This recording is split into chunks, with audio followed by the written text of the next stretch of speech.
own background, how did that inform the novel? There's this brief 6 to 7 page section, 2/3 of the way in, about the tragedy of Nightbitch's mother's life.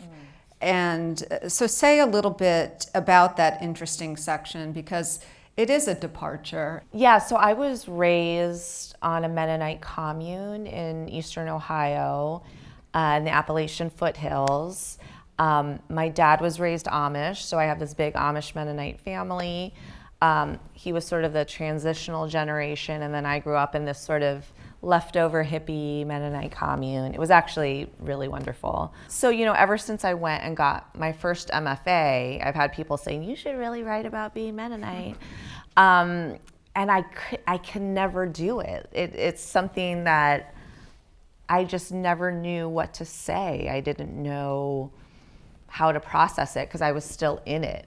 And so I knew that backstory, or I had a hunch that this kind of conservative, traditional, religious upbringing might have a place in this book with this character. It might be part of this character's story, and sort of explain why she's so unable to say what she wants. She's so unable to articulate her desire to really anyone. She's so out of touch with it.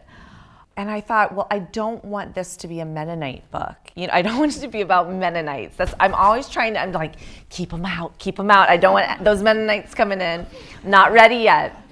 So I said, okay, well, there doesn't have to be any backstory in the book except this one chunk. We'll quarantine it, and there will be a moment where, kind of the you might say, the plot climax of the book, very kind of traumatic moment in multiple ways, is where the story sort of breaks and she goes back into the past comes rushing in, and this sort of break in the narrative.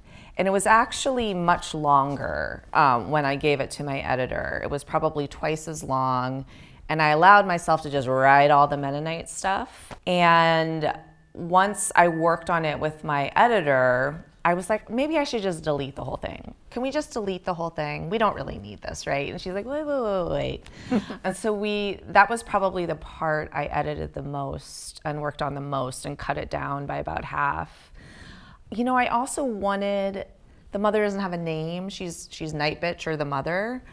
And it felt really, that backstory felt very particular and specific. And I also was really surprised how I didn't know how much Nightbitch grieved for her mother and for the women from her Mennonite background, for the generations of women who never were able to speak their desire, or they always had to be happy with what they got, and they never felt like they deserved to have what they wanted.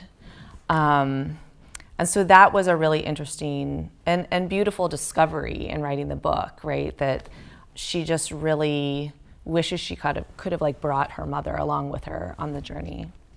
All right, let's totally shift gears. Let's do it. Okay. Editing and publishing.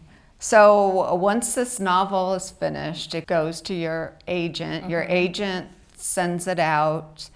And so was it snapped up immediately? Was there any resistance? Was there, any ask for revisions, changes to the title? Any yes, of that? All of that. Well, first of all, when I sent it to my agent, she said, what I'd like you to do is get an actual calendar, like a blank calendar out, and go through your book and put it on a calendar. So it has to exist in real time. And I was in agony when she said that. I'm like, no, please don't make me do this. Because it's really easy to just kind of have things happening, and they might not kind of be attached to a specific timeline. So that was actually a really great exercise. Everything existed in time and space, which is pretty important for a book. so we did that, and then sent it out to maybe a dozen or 15 editors. And this was in like January of 2020. And we got some early no's, which was not surprising. And then there were 2 editors who were really interested. Maybe like 10 days after we sent it out, 2 editors who were interested. So it happened really fast. And I spoke with one of them. She had a lot of great notes. She had a lot of great ideas about how to develop it. And the title had to be changed if she was going to buy it. And then the other editor said, well, you know, it's never going to be on an Amazon banner if it's called Nightbitch.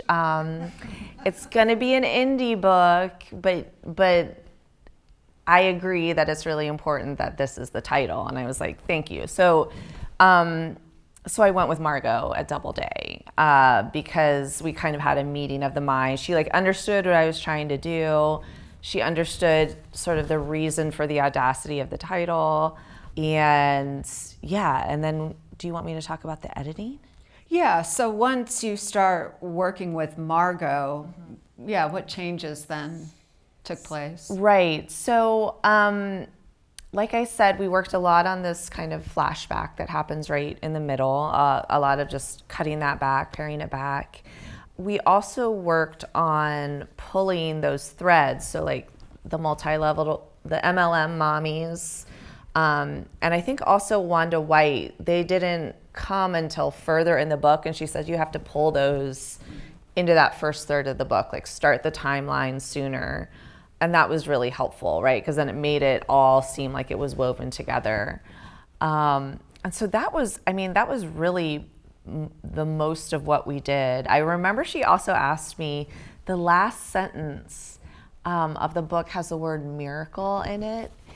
And it's in reference to the protagonist's son. And she said, do you really want the word miracle? It has such biblical connotations. And I was like, yes, I want the word miracle. Yeah, but it was a rather painless process. I mean, it was agony, like the last read through. We were just like, I cannot possibly read this again. You know, it's like physically painful to read it. That was a lot. But I mean, this all happened. So I sold it, right before the pandemic. So all of this was happening during the pandemic.